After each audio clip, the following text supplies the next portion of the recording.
Ikinakalat sa social media ang balitang ikakasal na raw ang Queen of All Media na si Kris Aquino sa kanyang bagong kasintahan na si Dr. Michael Padlan, isang doktor sa Makati Medical Center. Ang tsismis na ito ay lumabas mula sa isang Facebook page na nagpo-post ng mga peking balita at ginagamit pa ang pangalan ng isang lehitimong publikasyon upang magmukhang totoo. Gayunpaman, nilinaw ni Kris Aquino na walang katotohanan ang balitang ito. Sa pamamagitan ng kanyang kaibigang si Dindo Balares, dating entertainment editor ng isang tabloid, mariin niyang pinabulaanan ang naturang usapin. Ayon kay Dindo, walang plano si Kris na magpakasal kay Dr. Michael at hindi raw sila engaged, taliwas sa ipinagkakalat ng peking balita.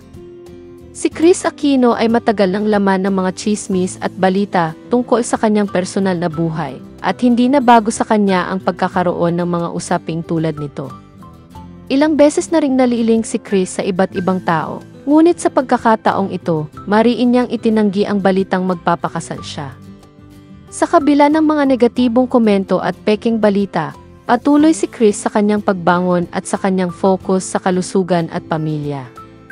Ayon sa mga ulat, si Dr. Michael Padlan ay isa lamang kaibigan ni Kris at walang plano o anumang formal na ugnayan patungo sa kasal. Malinaw na walang basehan ang kumakalat na balita at nilinaw ni Dindo na hindi sila nagmamadaling gumawa ng mga hakbang patungo sa pagpapakasal. Tumugon naman si Kris sa isyong ito ng may dignidad at respeto at patuloy niyang pinapaalalahanan ang kanyang mga tagahanga na mag-ingat sa mga peking balita na nagpapakalat ng maling impormasyon.